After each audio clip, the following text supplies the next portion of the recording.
You're listening to the Pep Talk podcast.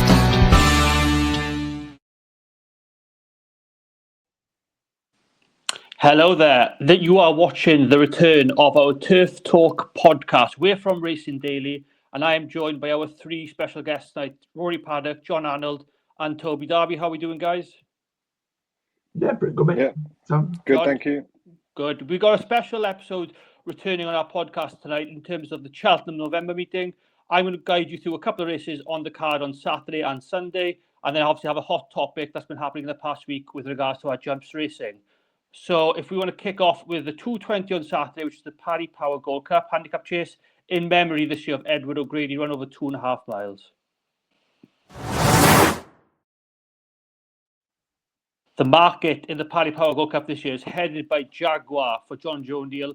John Joe O'Neill, Junior Rider for Oliver Greenall and Josh Guerrero. You have Vincenzo in there 11-2, Il Ridotto 6-1, Panic Attack 13-2, the Company Sergeant at 10-1, Coming Up Easy at 12-1, Holy Jody Smoke 12-1, the Hunter Legend is also 12-1 and 16-1 bar. We'll go to you first, Rory. Who do you like in the Paddy Power Gold Cup? I'm in two minds. Jaguar is probably the standout. He's done very little wrong. He's won, I think it's 4 of his last 5. Big things are expected of the horse this season. But I think the fact that he's coming back off, I think it's nearly 250-day absence, there's that question mark. It's also got top weight, which I think is going to be a difficult one. 4-1 in a race when it's got 16 runners. Would I be surprised if it ends up dotting up? Not at all. It could win by multiple lengths, and rightly do so. But from a punting perspective, I just can't have it just purely from a value bet. I can't have it at this moment in time. Like I said, it could dot up and prove me absolutely wrong. So again, I want to look for one at a decent price, or at least a better price. Il Ridotto ran just over a month ago. Previous course winner, but again finished second at Chepstow behind Saint Segal. It's not won since this race last year. Can it do it back to back? It was off a mark of 141. It runs off a mark of 142 this time around. Again, not quite. I think 6-1's perhaps a bit too short. If I'm going to go for one, the Irish know what they're doing. I'm going to punt on Coming Up Easy. One last time out. That was at Killarney. That's really did that quite well. 5.5 lengths win. It was a listed race back in Handicap Company. I think it's going to need to improve for that. But I think if you're looking for one at a price, Coming Up Easy. Not overly confident, a small stakes bet, but at 12-1, I'll take that to do well for Henry de Bromhead. Yeah, I think that's a good selection in terms of the value side of things there, Rory. John, we'll come over to you next. Who do you like in the Paddy Power? So the amount of rain that's going to come in the next 48 hours, I think that'll make a big difference as well. I was looking at the race yesterday, and Sam Thomas's horses are running very well at the moment. He's had 2 wins in the last week with 2 good horses called Lump Sum and Steel Alley. And he's got the second favourite in the race, Vincenzo. And that's a horse I really fancy for. It's off a good weight, 11 stone 3. And I think Vincenzo will run a good race. The other horse I looked at was Risking the Ground, which is the second string for the Skeltons. I think that's about 25-1 now. So if I was to have 2 horses in the race, I'd go for Risking the Ground at a bigger price. But for me, after having backed Thompson's horses in the last couple of weeks, I'll go with Vincenzo. Fair enough. I don't mind that selection either. Yeah, punted into 11-2 at the moment. Toby, have you got a selection for us? Yeah, I do. So, not after time. I backed Il Ridotto last year, but I don't think he'll be repeating the success. It's a completely different race this year. Last year, Protectorat was in at the top of the weights, and he basically made everything else carry nothing. Il Ridotto won from out of the handicap, even only like 3 or 4 pounds, but still. This year, Jaguar being top weight, and it's not even that high in the ratings really, so it's really tight and compact. I would love to see Orodoto do it again, but I think he went round literally like with nothing on his back, and I think that's why he won last year. I don't like the Skeltons because I think they're almost impossible to predict. I mean, on a Saturday, sure, they're probably going to get it right, but even sometimes some of the horses that you do see they think have a good chance just don't run to form, or we won't get into that. But I do like Holy Smoke. I really liked him on his reappearance. He travelled well into the race, just emptied a bit late. It was here at Cheltenham over much further over the 3 mile one. And I think coming back in trip, he has the gears. It'll be a test at this, obviously in the ground, as John mentioned, the rain's going to be biblical, by all means. Whether it even goes ahead, well, we'll see. But yeah, Holy Smoke will do me for the Skeleton team, and not their first choice.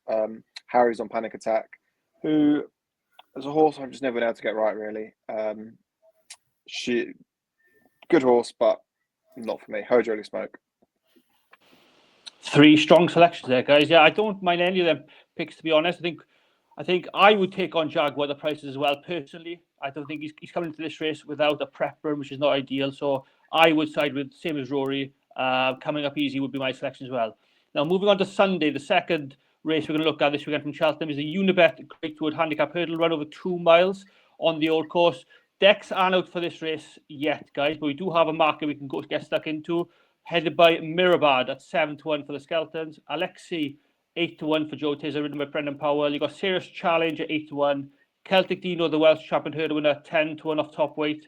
Gibbs Island 12-1. Iberico Lord 12-1 is 14-1 bar. John, we'll come to you first on the Greatwood. Yeah, same trainer again, Celtic Dino. I think it's a good horse, and saw it win well on the Welsh hurdle, and I think it'll go again at a good clip this time as well. So yeah, it sounds a bit bland, but same trainer, in form, Celtic Dino. Yeah, they tend to go quick in this race, don't they? So that's a decent selection. Toby, what about you? I looked at the market and I thought opposite to John, Celtic Dino's one to take on. I don't think he'll like the ground personally. He's a good ground horse. I'm happy to be proven wrong. He's a great horse, and I think for the season ahead, definitely one worth following. But I think on Sunday, I think he'll get stuck in the mud, and I'm going for one that loves the mud. And once again, as I just said, I'm not a fan of the Skeltons, but I'm going for another second string again. Knickerbocker Glory absolutely loves the mud. Heavy win. That's just what she does. I can't say any more than that. That's what I like. And yeah, it's as simple as that for me. I think the ground's going to be key this weekend. I think so many horses will underperform because of it. Because we're at the point now where it's the first real soft ground. Some of the summer horses have been able to run into the winter a bit, but now there's going to be their time up, and you're going to have to go for the proper sloggers, and Knickerbocker Glory will do. Yeah, they are forecasting a lot of rain between now and tomorrow, the first day of Cheltenham tomorrow. So they are forecasting a lot of rain between now and then, and it probably could lead on for the rest of the weekend. Rory, have you got a pick for us for Sunday? Yeah, I'm sure we all know we've all got cliff horses that will follow whether they do us a good turn or not. Last season, I followed No Ordinary Joe, like my life depended on it, and obviously it's gone to Faye Bromley's yard now. I can't follow it again. So if it does win, I'll be absolutely drowning my sorrows. So I've got to go for an alternative. I don't dislike Celtic Dino. I think 10-1 is perhaps quite a generous price, but I'm tentative there. So I want to try and get one at slightly bigger odds. Alan King has Castle Carrick. I want to be completely contradictory in terms of what I fancied on Saturday. This horse hasn't raced for 220 odd days, which sort of put me off back in Jaguar on Saturday. But I think at 14-1, I think it's a fair enough price. It won on debut in a national and flat race in Ayr this time last year. Ended up switching from Nicky Richards to Alan King's yard. Raced at Sandown on yard debut back in January of the year and won at 2 miles on soft ground. It then ended up in a Grade 2 and a Grade 1 novice hurdle. It wasn't far away in the Grade 2, finished third over 2 mile 2. and then in the Grade 1 finished 6th of 9. That was over 2 mile 4. The fact that it's making its handicap debut, it's going back to 2 miles, it's got soft ground, it's got the conditions that it'll fare, it's not been given a ridiculous weight for the fact that it's handicap debut. It's going to obviously have to improve, but it's gone from graded company. It's shown that it can compete at a fair enough, albeit novice level. Now it's up against horses like, that are far more experienced, but it's got that room to progress. Whether or not it progresses into being something special, time will tell. I probably think it won't be, but I think it could be a very solid handicapper. And now would be the time to strike before it starts to rock it up the weights if it puts them in a decent performance. So yeah, Castle Carrick each way, Alan King's currently around 14-1. And if no Ordinary Joe wins, then you won't find me for dust. Oh, let's hope no Ordinary Joe doesn't win then, for your sake then, Rory. Anything else on the card for the Saturday or the Sunday races, guys? You're free to give us a shout now in terms of if you like any horse during the two cards on Saturday, Sunday. Anything for the rest of the meeting for you there, guys? Anyone could give a shout out? I had a backed horse tomorrow called Wade Out. In the novice chase, yeah. Toby, Yeah. have you got anything else on the weekend at Cheltenham other than the Great Wood and Paddy Power? Yes, I do. Let me just get it up. That was it.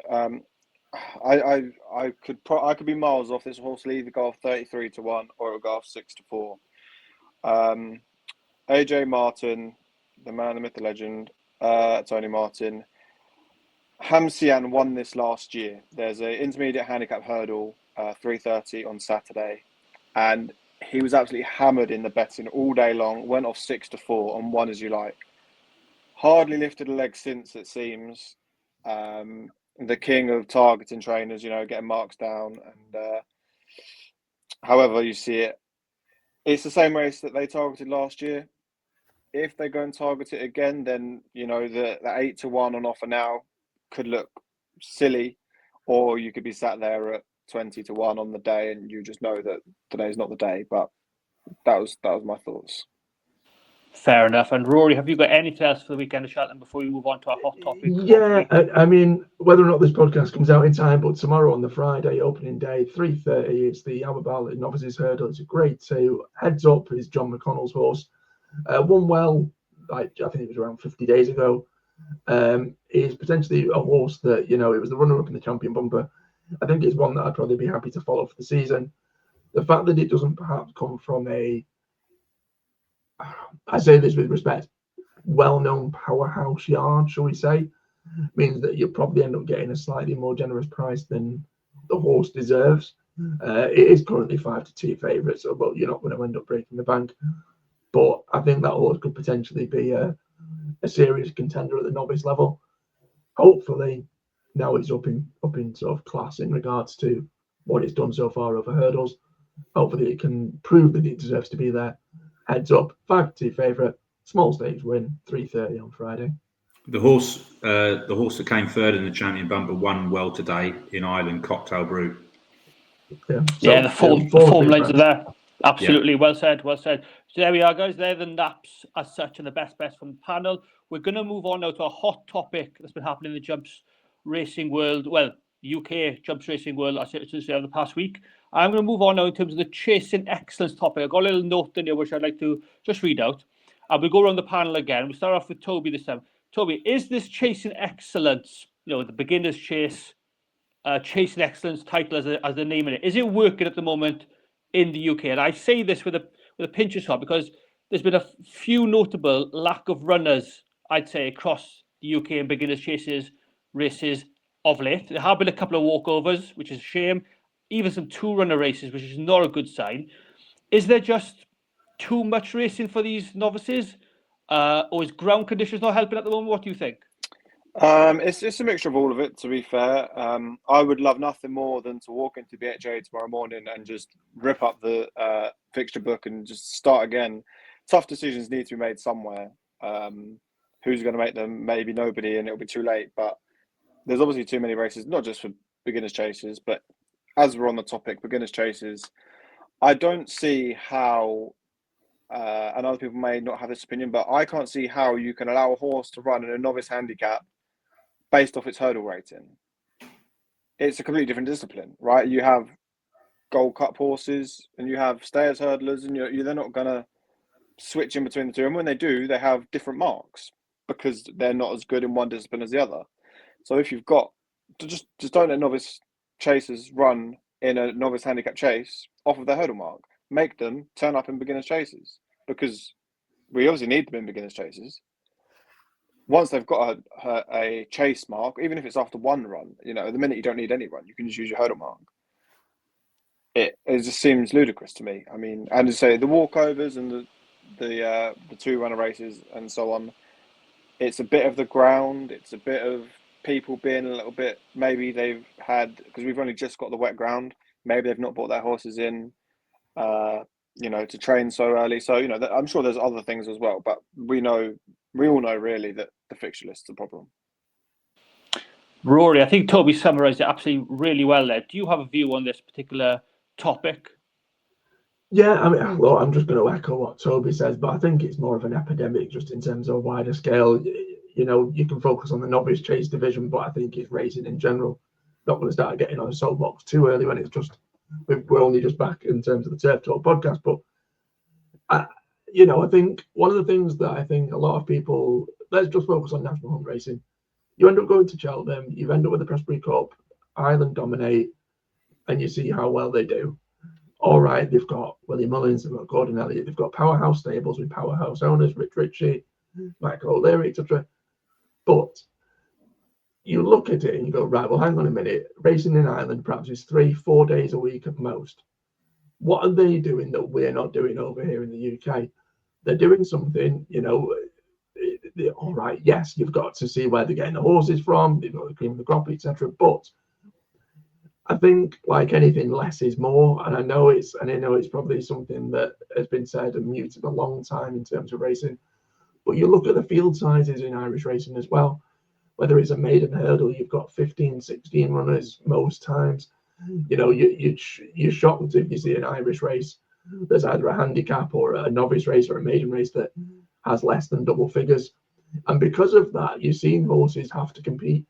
They're having to compete against a varied degree of opposition. All right, they're not all going to turn out to be superstars, but at least there's perhaps 1 or 2 horses in each race, relatively speaking, that are going to be half decent. So the cream will always rise to the top. So those horses that do win a decent maiden hurdle, or they do win a decent novice chase, or they do win whatever it is in Ireland, that, well, hang on a minute, there's going to be 2 or 3 winners out of this. It might not be at any great standard, but it's certainly far better than a two-runner race. Certainly far better than a walkover. Certainly far better than, how many times do we look at UK cards and go, right, there's a 6-race card, all right, be it midweek, and we've got no more than 5 runners, and that's the maximum you've got in one of the races. Everything else is less. And I think the really difficult thing is, look, you don't want to see anyone lose jobs. You don't want anyone to start, you don't want to see race courses close. You don't want to see a decline in fixtures, because obviously it's going to have an impact on the industry as a whole. But unfortunately, that's the issue. That's the issue, and it's a greater issue, whether it's flat racing, jumps racing, whatever it might be. And if we want to compete with the Irish, we've got to make UK racing just as competitive. And the only way you do that is, unfortunately, have less races and force horses to race against one another. I think it's a little bit like boxing, and I've said this for a few years, that you have a half-decent horse or a relatively good horse, and let's say it's got a string of 3 or 4 wins next to its name. Remaining unbeaten becomes a bit of a title in itself. I remember the days where you see the best face the best, not just at Cheltenham. You'd see the likes of Moscow Flyer, Azerty Up and Well Chief running the Tingle Creek. Nowadays, you kind of feel that at any level, you don't see the best meet the best until Cheltenham or until a major festival at the end of the season, because there's so many races that they've got available, that unfortunately the options are so varied they can afford to avoid each other. So why risk a horse losing, or coming third in whatever race, when it can pick up a 4-runner race and carry on winning a bit of prize money. So it's a bigger issue. I've probably rattled on long enough, but I think that's something that needs to be getting looked into. But I can understand why people don't want that to happen. Yeah, I guess that's another good point there for you, Rory. I guess in terms of the trainers, I guess wrapping their horses in cotton wool so they don't get beaten in the unbeaten run. I guess that's another good valid point there. John, have you got a strong view in this topic? I think the weather's had a lot to do with it, but that's probably just an anomaly this year because the ones I've seen when it's gone down to 2 or 3 runners, and it's disappointing when people are turning up to the course and they're saying, "Oh, the first race is a walkover. The horse hasn't even have to leave the box. That's that race done." And there is a good point when you say about the Irish is that when their fixtures are brought out and their horses at the top level miss races because either there's a setback with the horse or there's an issue with wherever they want the owners want the horse to go, they aren't afraid of putting them horses together and racing each other early in the season. So like you said, you could end up with a situation where 2 horses going to Cheltenham will meet at Navan or at Punchestown, where over here they want to, you're right, like boxers, they want to keep them away from each other and then go to Cheltenham to see if they can get another one against its name. So the danger is that these chasers are a bit of a dying breed now on a weekday in the UK, and it's sad, isn't it? Because then the only time you're seeing chase races are either at the festival or you end up thinking, oh, the Grand National's the only race you can watch when you're going to have lots of horses together jumping fences, which is a shame. But yeah, it's oversaturation. But then I also think recently the ground has had a lot to do with it. That's why they haven't had that many runners in the fields. Yeah, another fair point. You guys have summarised it perfectly in this topic this week. I would just say as well on that point that you've summarised the Irish field sizes. Yeah, they get maiden hurdles, beginner chases, a lot of runners in that field. Just learn from the Irish in terms of that regard. Spot on. The boxing side of things in terms of you want to see them beat before the festival. That makes complete sense as well. And the ground, exactly what I would said as well. So the 3 hot topics there in the Chasing Excellence topic for this week has been summarised. Thank you, guys. I guess now we will close the show in terms of this week's first return for the Turf Talk podcast on Racing Daily. I've been David Lloyd. You've had Rory Paddock, John Arnold, and Toby Darby as our guests today. Thanks for watching, and we'll see you all soon.